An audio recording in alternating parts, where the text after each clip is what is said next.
last night, I posted the theme for this weekend, which is an ongoing 20-year-old conversation that we've been having here. To try to figure out, or it's a conversation that I've been having with myself for 20 years, actually for 30, to try to figure out who we are. Try to understand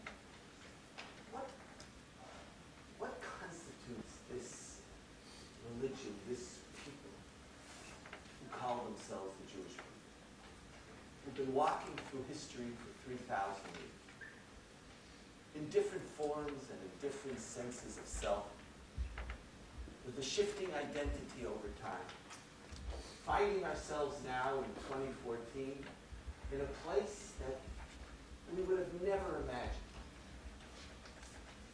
And I outlined last night 4 core stages of Jewish identity over the last 3,000 years. The first 1,000 to 1,500 years, to be a Jew meant to be part of a family without a shared religion. Judaism exists, but it exists in the mind of God and in the aspirations of the prophets. It does not exist in the lifetime in the life of the Jewish people. And it definitely doesn't constitute what it means to be a Jew. You're a Jew because you're born to a Jewish father. And then there's Judaism, sort of in the periphery, somewhere out there, but by and large, Jews ignore it. Fundamentally uninterested in it. We are an ethnic family. You're either born Jewish or you intermarry with a Jew. That's the way you become Jewish. The second period of Jewish history, the second 1,500 years. Personally, I identify it starting in 225 with the redaction of the Mishnah. 225 till approximately 1800, another 1,500 years or so. In this second stage, the Jewish people still remain an ethnic family. It's now shifted to matrilineal from patrilineal. Now you're Jewish if your mother's Jewish. But also in this period, we begin to identify something that when someone says they're Jewish, they do. Jews do something. We don't do everything in common, and we're not the most righteous people in the world. But you can start talking about Jews and Judaism as somehow having a relationship with each other. Something that you couldn't speak about in the first period. In the first book that I wrote, that 6 people read.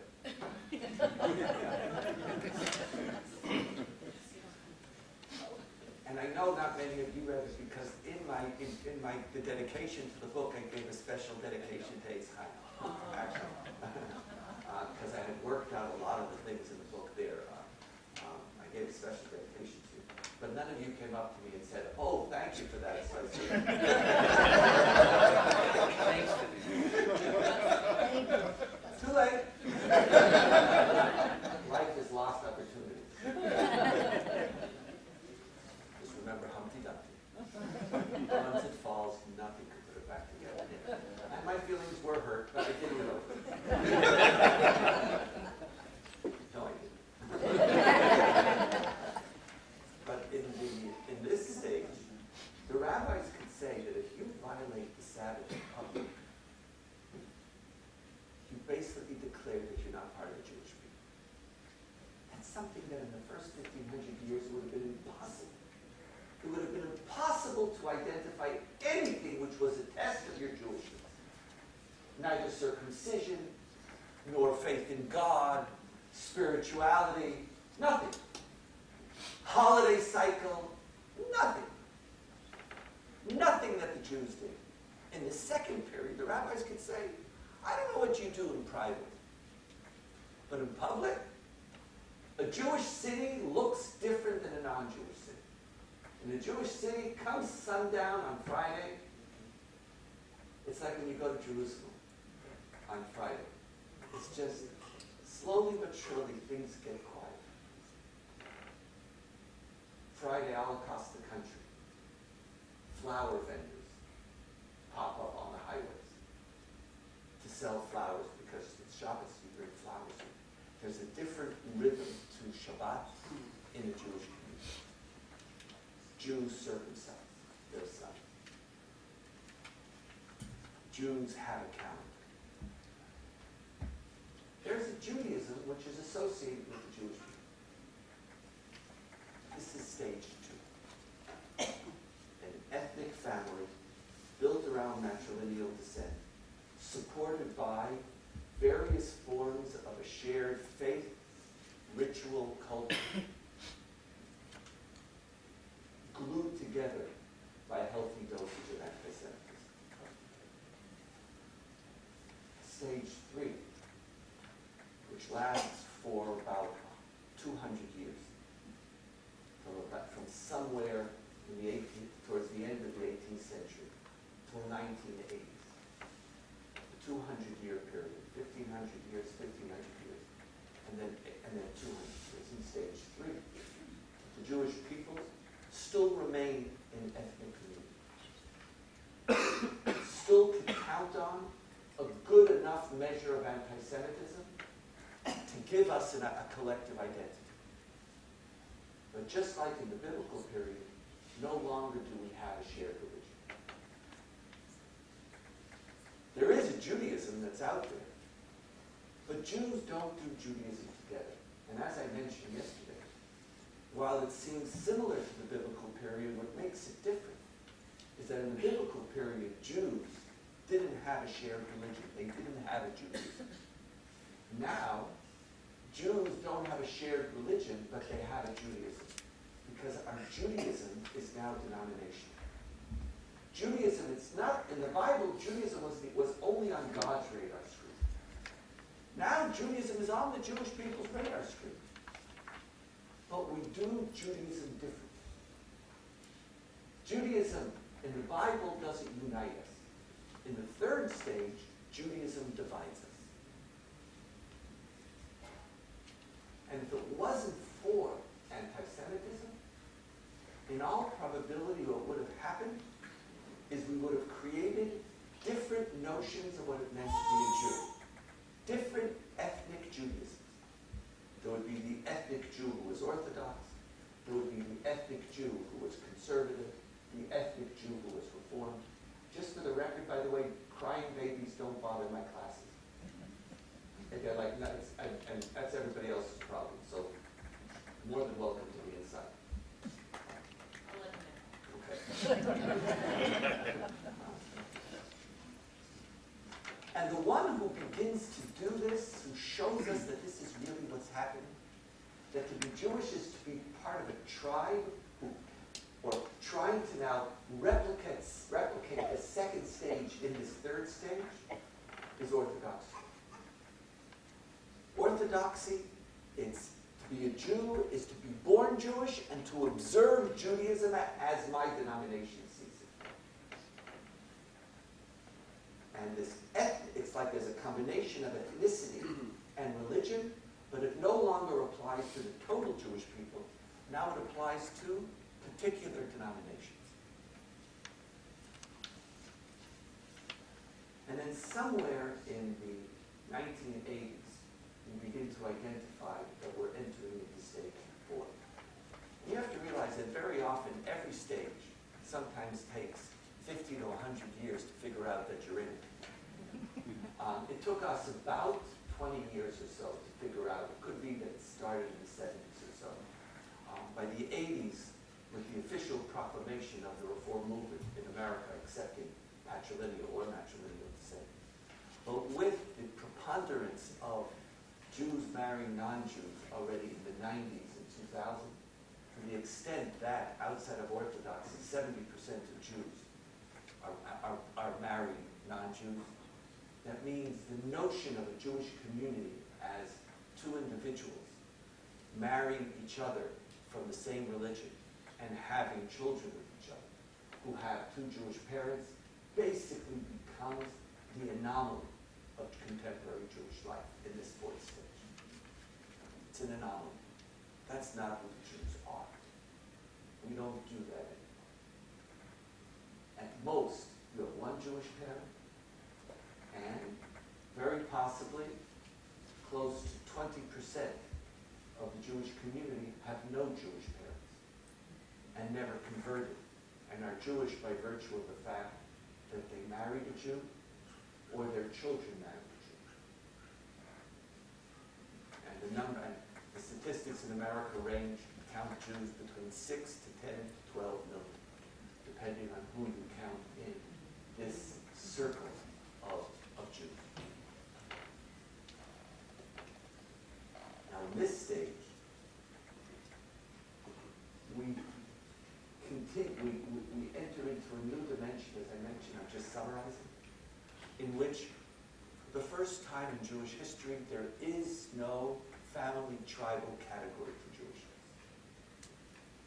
There is no notion of being born Jewish. There is no family association, ethnic association. That category is still alive in the consciousness of third stage Jews, but amongst fourth stage Jews, it disappeared. And not only is it disappearing empirically, it's also disappearing ideologically. Because one of the features of fourth stage is that which third stage valued. Oh, you're born Jewish. In fourth stage, it's almost embarrassing to associate your identity with the accident of birth. That's who you are seems pasnish, to use a third stage category. Because one of the challenges of the fourth stage is there is no category of pasnish, but that's a whole other thing. That's an inside joke. But it's quite correct.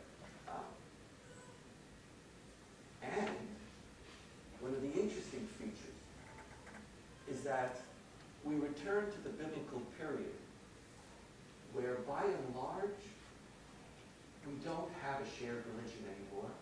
And for the vast majority of Jews, Judaism doesn't divide us anymore. Our denominational, outside of Orthodoxy, Judaism, and I'm not talking about you, but I'm talking about the vast majority of Jews in North America, the vast majority of Jews, Judaism is just not really on the radar screen in a sufficiently thick enough dimension to actually cause us to be bothered by what somebody else does.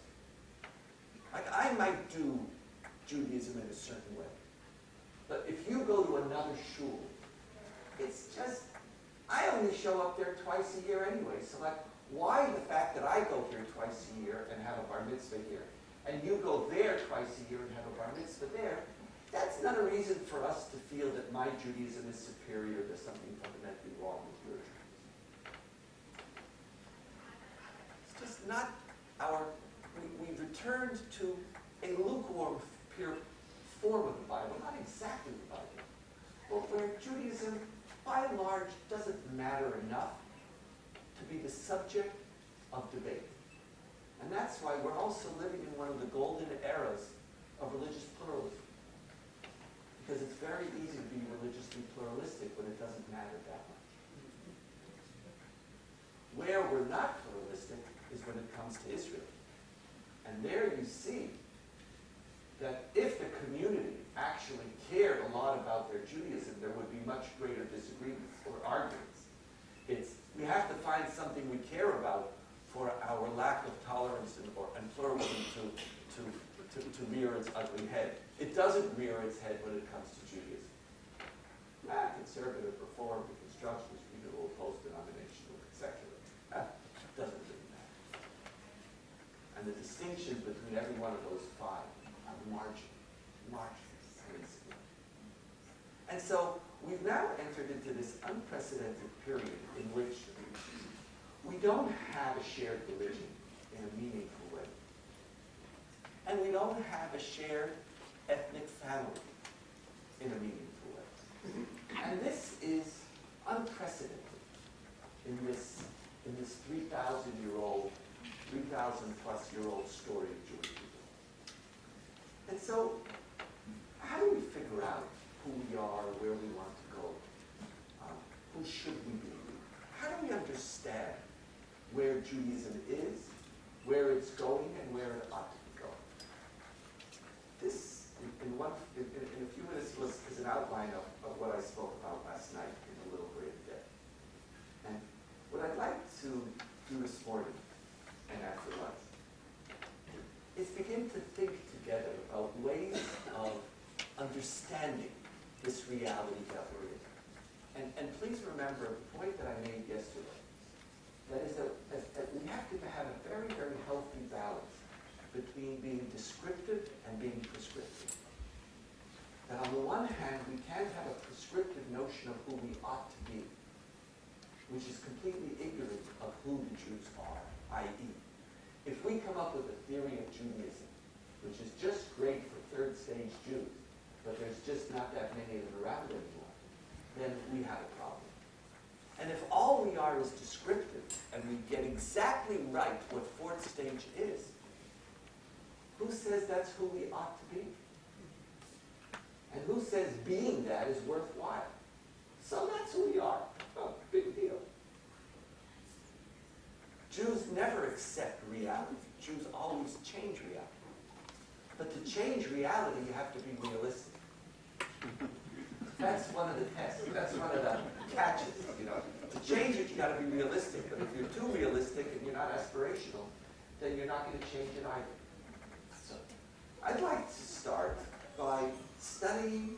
Today we're going to study Maimonides, 12th century Jew who lives in the golden era of second stage Judaism. Yes. If anybody can share, we're out of handouts and more people came in that, so. Here we can hear.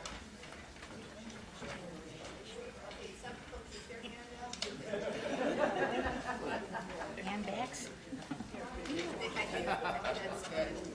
Okay. What we're going to study today, both before, during services now, and after lunch, is we're going to study an inner struggle of one of the greatest thinkers in Jewish life, who had the same question that I'm raising today. What does it mean to be a Jew? But he didn't ask it in the fourth stage. He asked it in the second stage. In what, as I mentioned last night, was the golden period of Jewish identity. Imagine Jews are keeping Judaism, we can speak about Judaism, we codify Jewish law, we're writing almost an unlimited number of books and commentaries, producing some of the greatest minds in Jewish history. Judaism is alive. Jews are being killed, but Judaism is alive. It's a little problem. But Judaism is alive. Judaism is alive. Those Jews who are alive are Jewish. They see themselves as part of a family, and they see themselves as having a shared religious identity. And in the midst of that, he asks, who are these Jews? And he's very, very ambivalent about it. And I want to look at his ambivalence. I want to look at features of this second stage and see what parts of that second stage could we use, adapt, change, critique for fourth stage Judaism. Now, I want to start. This was just an introduction. Mark told me some people are going to be here this morning who weren't here last night, so I hope nobody feels alienated. Everybody more or less knows where we are. And hopefully it was a productive summary for those of you who were tired last night.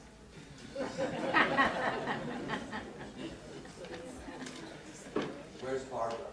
She's not here because she was sleeping for some of the class.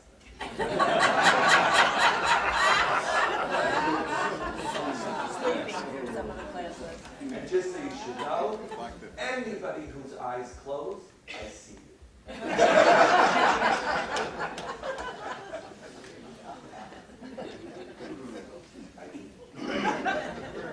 Now,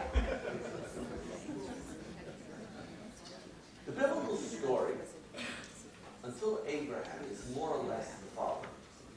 God creates the world and thinks it's absolutely fantastic, and is fundamentally depressed with the human beings whom God creates in God's image. And just doesn't know what to do about it. God watches, punishes, punishes, threatens, until God's had enough and says, I'm going to wipe all of them out. I'm going to wipe them out. I've had enough of them, and maybe if I can take the best of them, something better will come from it. Everybody, you're dead. Noah, you and your family, I'm starting all over. Starts all over again. The minute God finishes destroying everybody, oh, and by the way, don't go to the movie Noah.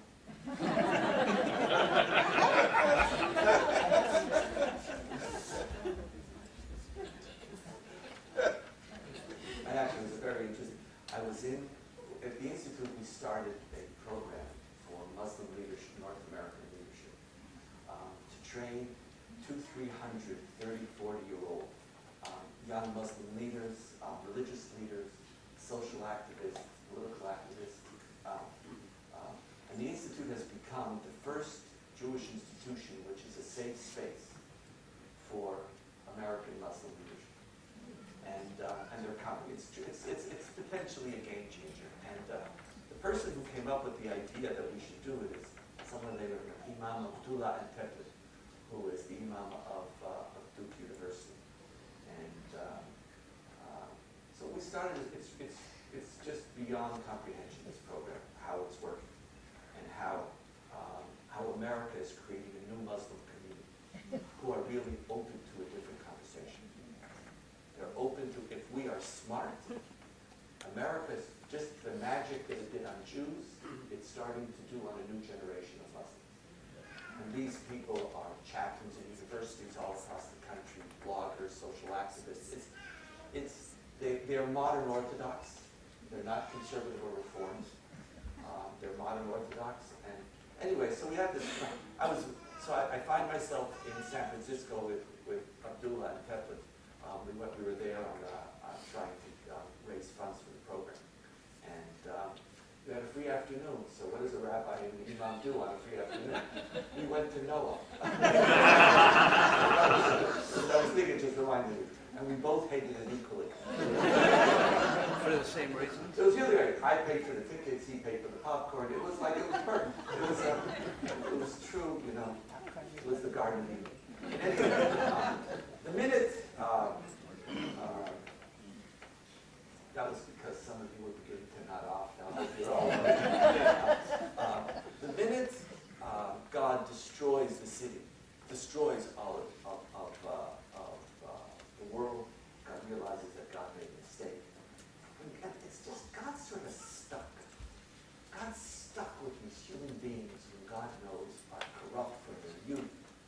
And just there's no way out. And then in the biblical story, God realized there's a way out. And that way out is, instead of trying to work with everybody, the idea that the Bible presents, that is a founding feature of all monotheistic faiths, is that God says, I'm going to choose somebody. I'm going to choose somebody from this whole world, and I'm going to test them, and I'm going to test them, and I'm going to test them. And then if they pass a lifelong of tests, I'm going to have a covenant with them for eternity. And they will be my people, and I will be their God. That's the first. This is what happens when God turns to Abraham and says, go forth, Lechwa. Go forth. Go forth from your native land and from your father's house to the land that I will show you. And I will make of you a great nation, and I will bless you. And I will make your name great, and you shall be a blessing. I will bless those who bless you, and curse him that curses you. And all the families of the earth shall bless themselves by you. This is, to be a Jew, is to be part of the children of Abraham, who were chosen by God blessed by God, and made unique by God. This is the background for the text in Maimonides that we're about to read. And you have to understand the place that Maimonides is coming from. The text we're about to read is an unbelievably radical text. It's radical because it's Maimonides giving his version of Genesis 12, and in so doing, coming up with a brand new definition for who is a Jew. That's what we're about to look at. Okay? You have the Genesis story. Go forth, Lech Lecha. And now, what's Maimonides' version of what I'll call here today Abrahamic Judaism? What is this Abrahamic Judaism? Now, in the Bible, Abrahamic Judaism is a Judaism of God choosing an individual who prior to this moment did absolutely nothing. We don't know anything about this individual. They don't appear, they don't talk. We don't know if they're more pious or less pious. God chooses them, tests them, makes Abraham's life miserable, and says, if you're willing to leave your father's house, if you're willing to leave the place that is your birthplace, if you're willing to be alone in history, I will bless you and make your name great, and all the nations of the world shall bless themselves through you. This is the Bible. And who is a Jew? We are the children of this man who withstood the tests of God. Okay? That's the Bible. And now Maimonides tells us a story. Let's read. I'm going to read and I'm going to skip around a little bit, so please turn to page 1.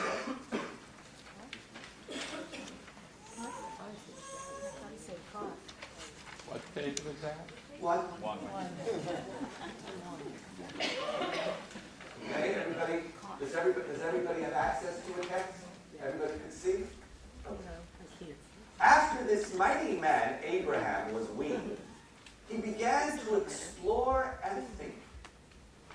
Though he was a child, he began to think incessantly throughout the day and night, wondering, how is it possible for the sphere to continue to revolve without having anyone controlling it?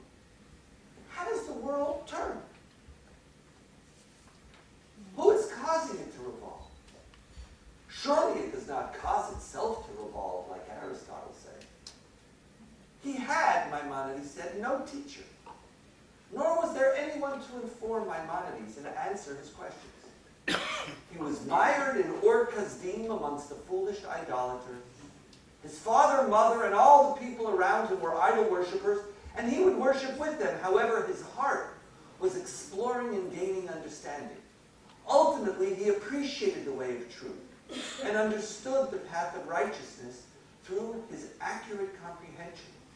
He realized that there was one God who controlled the sphere, that he created everything, and that there was no other God amongst all the other entities. He knew that the entire world was making a mistake. What caused them to err was their service of the stars and the images, which made them lose awareness of the truth. Abraham was 40 years old when he became aware of his Creator. When he recognized and knew him, he began to formulate replies to the inhabitants of Ur-Kasdim and debate with them, and telling them that they were not following the proper path. He broke their idols and began to teach people that it is fitting to serve only the God of the world. To him alone is it fitting to bow down, sacrifice, and offer libations, so that the people of future generations would recognize him. Conversely, it is fitting to destroy and break all the images, lest all the people err concerning them, like those people who thought there were no other gods besides these images. When he overcame them through the strength of his arguments, the king desired to kill him. He was saved, though, through a miracle and left for Haran. There he began to call in a loud voice to all people and inform them that there is one God in the entire world and it is proper to serve him. This is the beginning of the journey of Abraham. In the Bible, Abraham's journey begins with the voice of God calling him and saying to him, Abraham. And Abraham says, yes. And God says to Abraham, move. Lech lecha, leave. Leave your world and begin a lonely journey. A journey disconnected with the world. A journey in which it's only you and I who are going to walk with each other. In Maimonides' language, there is no moment where God says to Abraham, go forth. Genesis 12 does not exist in Abrahamic Judaism. The journey does not begin with God. It begins with the individual, personal, intellectual, and spiritual journey.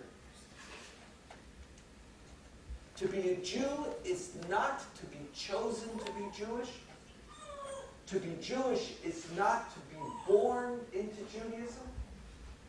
To be Jewish is to choose Judaism. That's all it is. Abraham wakes up. Judaism is a path of intellectual and spiritual pursuit that you become personally committed and excited by. And when you are personally committed and excited to it, your natural inclination is begin to share it with other people. And when you begin to share it with other people, the natural consequence is going to be what? That you're going to be alone. Abraham is not alone because he answers the formal call of God, leave. Abraham is alone because he personally leaves the world which surrounds him and embarks upon a new journey. Chosenness does not appear in my mind in Islam. It doesn't exist. Ethnicity does not exist in my mind in Islam. Who are you? What are you thinking about? What do you believe in? What do you want? When you want a certain thing, then you become a Jew. Let's continue. He would go out and call to the people, gathering them in city after city, country after country, until just by accident he came to the land of Canaan. He's walking throughout the ancient Middle East. And he happens on his journey to come to Canaan. No promised land, just like no promised people. Proclaiming God's existence the entire time, as Genesis 21:33 states. And he called there in the name of the Lord, the eternal God. When the people would gather around him and ask him about his statements, he would explain them to each one of them according to their understanding, until they turned to the path of truth. Ultimately, thousands and myriads gathered around him. These are the men of the house of Abraham. Who are the Jews? Who are the people of the house of Abraham? People who made a choice. The people who made a choice to connect to Abraham's ideas. Isaac doesn't exist. The dilemma of, oh my God, how am I supposed to live with the fact that Sarah and I are barren? What are we supposed to do? It's not an issue. Because the Jewish nation is not the seed of Abraham. It's the people who walk and follow and learn with Abraham. Do you realize this is somebody taking 2,000 years of the Jewish story and saying, that's just not my story. I don't like that story. What is it? To be a Jew is what? Big deal. So finally you had a child with Sarah, and it's not Ishmael. Okay, I come from the seed of Isaac. That's supposed to excite me? That's supposed to give me an identity and to say, this is who I am? Yeah, I'm going to walk together. This is a meaningful identity. Some accident. This is what, oh, great news for the Jews. Sarah finally has a child. In Abraham's language, it's just not even an interesting story. He wipes it out. He retells the story and he skips the whole thing.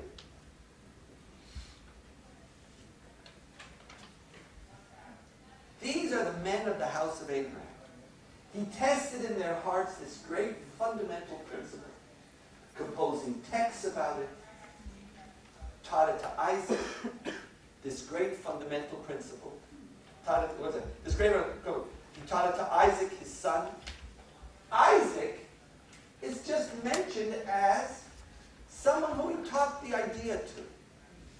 Isaac also taught it to others and turned their hearts to God. He also taught Jacob and appointed him as a teacher. Jacob taught others and turned the hearts of all those who gathered around him to God. He also taught all of his children. He selected the Levites and appointed them as leader.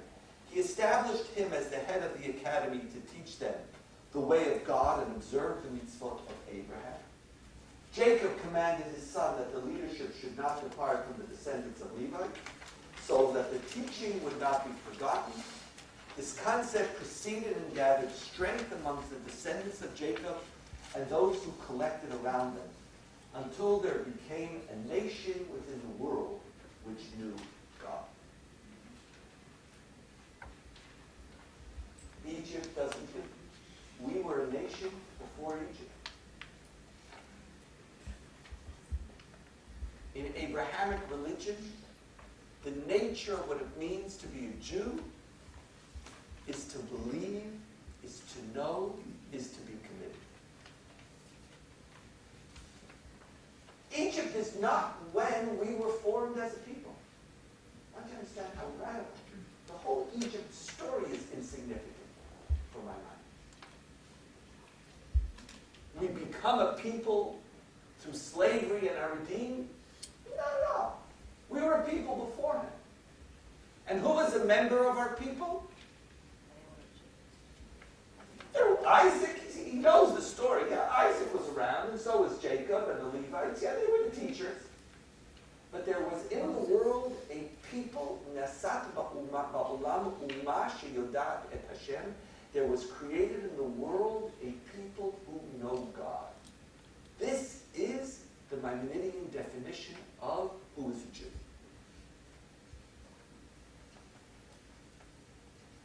To such an extent that Maimonides also states, please turn to source 5 on page 7.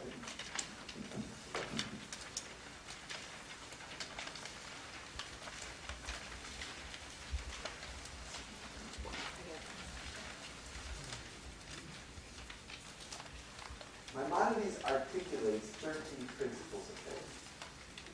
After he finishes articulating all 13 principles, which include believing in God, the oneness in God, the uniqueness in God, and a whole variety of other precepts.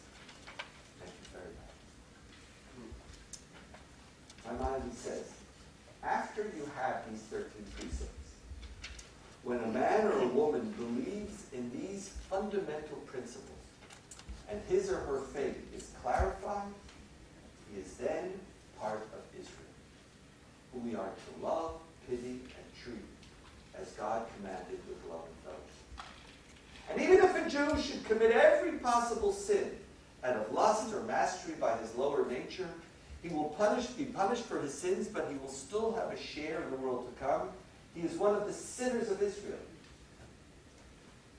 Because what makes you Jewish is not if you keep kosher. It's not even if you keep Shabbos. Those are parts of Judaism, but those aren't tests of your faith.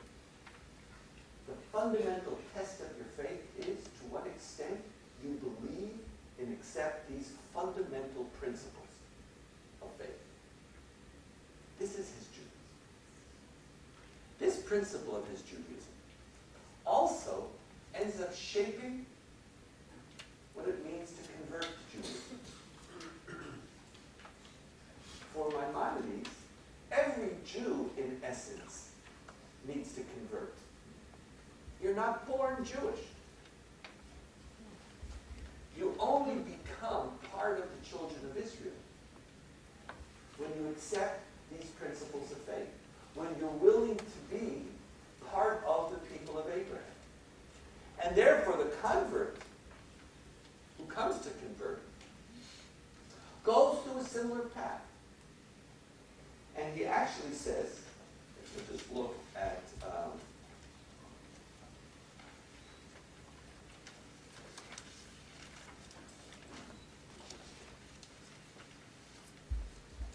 source 3, page 3.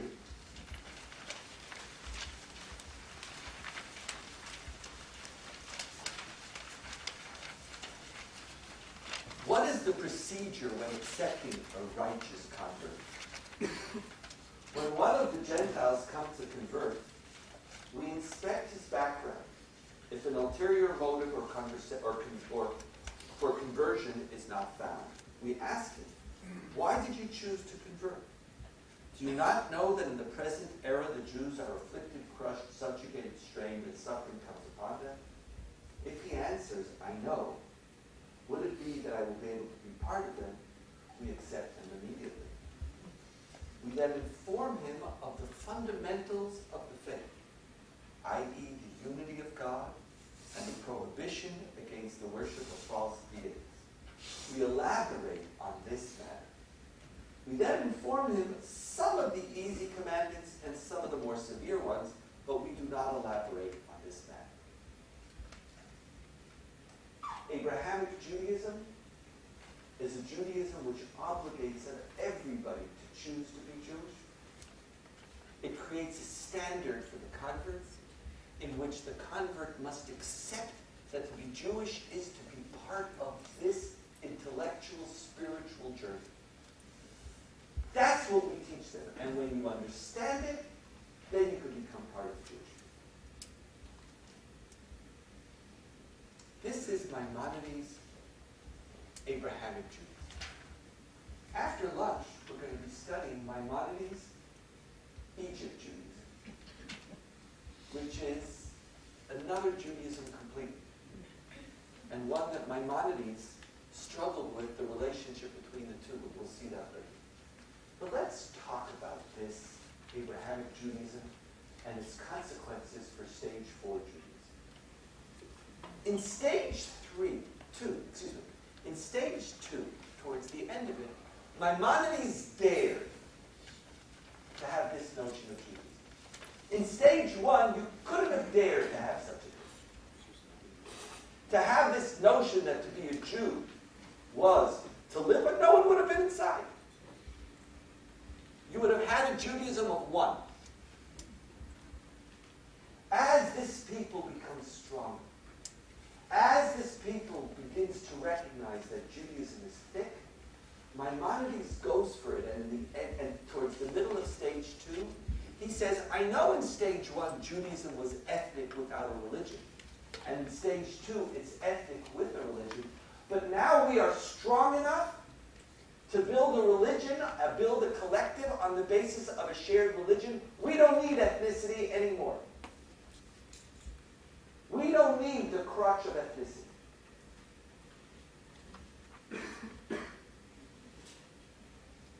And he creates the notion that to be Jewish is to be inspired to choose something. One of the features of fourth stage Judaism, I believe, is that we have to try to mirror this dimension of the golden age of second stage Judaism in a fourth stage context. Now, I'm not saying necessarily, not that I mind, that to be a Jew means to believe in God and to understand the philosophical and spiritual dimensions of that. That could be one answer. But in many ways, what fourth stage Judaism requires of us is that every one of us has to have a dimension of Judaism that we are as passionate about as Maimonides is about the knowledge of God. We have to find that feature that makes all the difference in the world.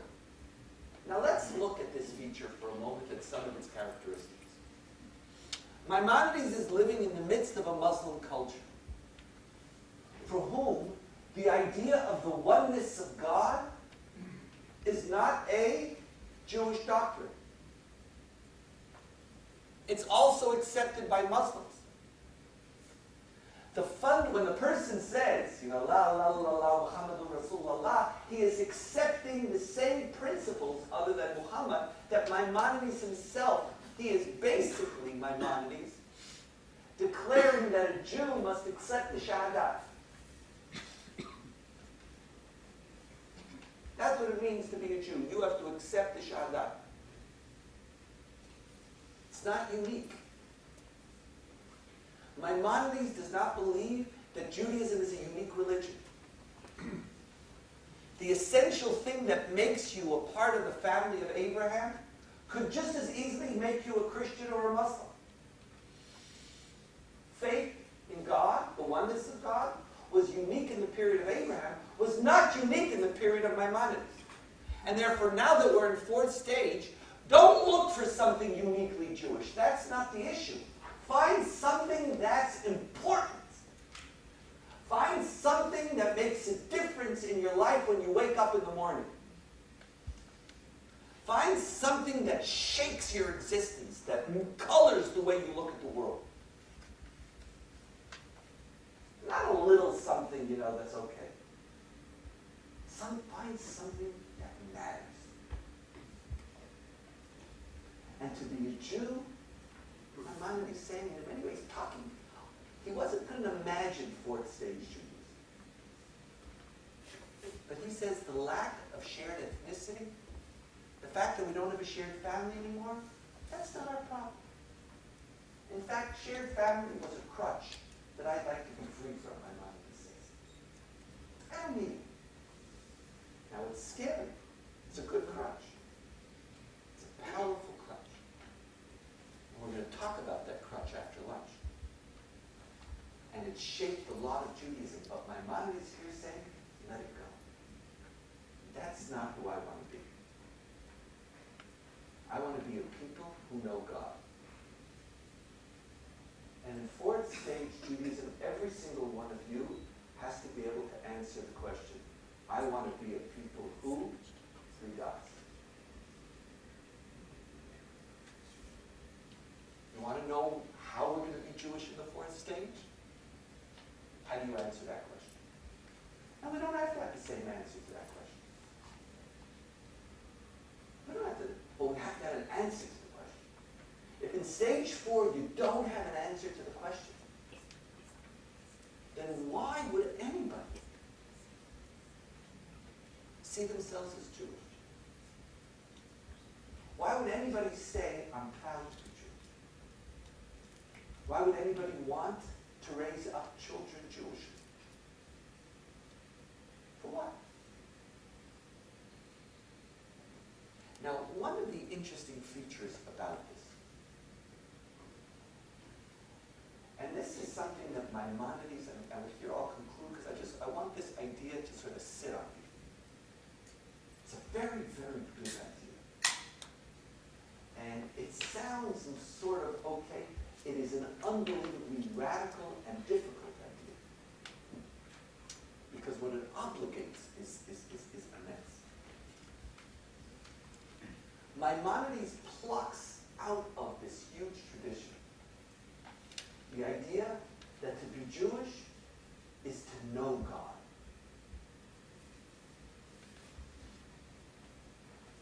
One of the interesting features of fourth stage Judaism, fourth of this, is that we have a lot of plucking,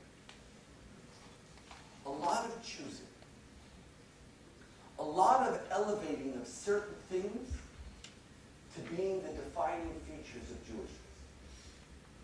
We don't have a lot of quality control. Now, I'm not interested in appointing anybody as the quality control. I get scared when someone does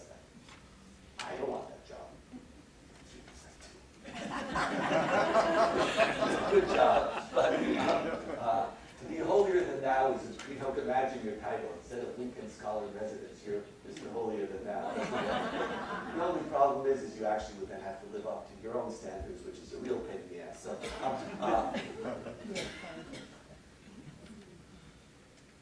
I'm not interested in somebody judging.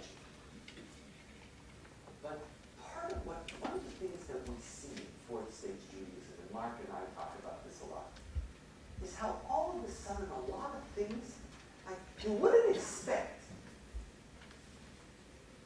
You wouldn't expect that under this reality that a person would be doing this. All of a sudden, certain things surface. Sometimes it's a family ritual. It could be a Shabbos dinner. It could be a moment. It could be a food. It could be an event. Part of what we're seeing, and all of us who are watching this fourth stage Jews, we're seeing not the dissolution of Jewishness, but a picking of features of Jewishness, sometimes in the strangest of places, which you wouldn't imagine. Something is happening. Now, sometimes when somebody does something, we get so overly amazed that we don't even ask, okay, so what's the big deal? Like we're so happy that they're doing anything that we're doing, oh my God. But in fourth stage Judaism, its core feature is going to be this picking.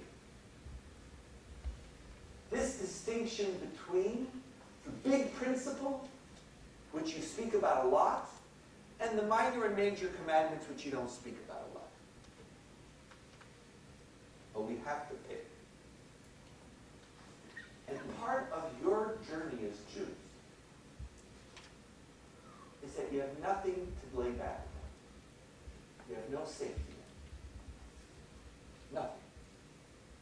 We have to create a community in which every single shul, or every single federation, or every single Jewish community center, or every single Jewish day school, or Hebrew school, or bar mitzvah program, that a person in it knows what is the essential feature of that place. And that's why we need diversity, because what might excite you is not going to excite me. And what might excite me, I might want to go to a few places, because I'm not the same person every day of the week. And one month I might be like this, another month I might be like that. Like I love my sister's shul. I love it. The davening there is aesthetically beautiful. It's a spiritual, it opens my soul to the presence of God in my life when I go there. But I can't go there that often. It's too long. It works for me sometimes. Works for me sometimes. And so I go to another shul sometimes. So I was like, one day I just said, I had enough, this is too long. So I went to this other, there's a breakaway Orthodox egalitarian synagogue, which is really, really quick. And I went there, and I left, and I was certain that God, not only did God never show up, but God wasn't on the mind of anybody who even came to the shul. And I said, I can't go. But from time to time, that was also nice. And from time to time, it has nothing to do with shul. Sometimes it has to do with learning. And sometimes it has to do with doing something right. Doing something decent. And sometimes it might be an Israeli experience. There's a whole plethora of stuff. Our institutions have to be defined by what we pick. A rabbi has to be defined by, I know what his Maimonidean Judaism is, or her Maimonidean Judaism. I know what this synagogue stands for. The Federation of Chicago. I know. And then when we have that, sources of light which fourth generation Jews could look at and possibly identify. Maimonides is a model, but it's a tough one. It's a tough one because it requires of us to work very, very hard. It's very, very hard to define your life by an idea, or to be principled enough to define your life by a certain path, which engulfs you. It's like, that's you. But one of the features of fourth stage Judaism is that's what we have. Now, is that enough? Will that make it? The great challenge of fourth stage Judaism, according, if you follow the Maimonidean path, is that it requires a level of thoughtfulness, a level of conviction, a level of seriousness, which might not be scaled. And that's one of the great challenges and fears of fourth stage. Because what it takes to be a fourth stage Jew, something that most Jews can't do. Maimonides says we need a people who know God. Can we become such a people who know God, who know or follow AB's X, 3 dots? Here we have to be, in a certain sense, very countercultural. Because our culture in fourth stage involves a lot of picking, but a very, very low level of seriousness. It's definitive of your identity. Because when you have a shared family and a healthy dosage of anti-Semitism, your choices aren't the sole thing that define who you are. But now imagine living in a time when that's all it is. What I'd like to do after lunch is talk about another feature, about what is this ethnic notion of Judaism that Maimonides struggles with, and how might that have some notion or impact on a non-ethnic Jewish life. But Maimonides sets for us a standard that we have to think about. He might depress you. There is something depressing about it. But there's also something profoundly inspiring. Because anybody who says there's nothing I could do is basically saying, I don't want to work harder. There's nothing I could do is not willing to set their standards higher. There is something that we could do. I don't know how many people, but I do know that in the fourth stage, if the light which is within Judaism illuminates out, there is something that we could do. The question is not whether the fourth stage Jews will listen.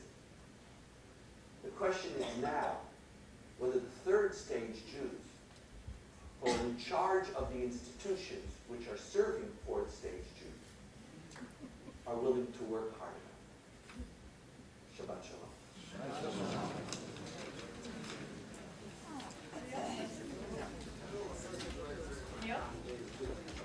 Any questions or no?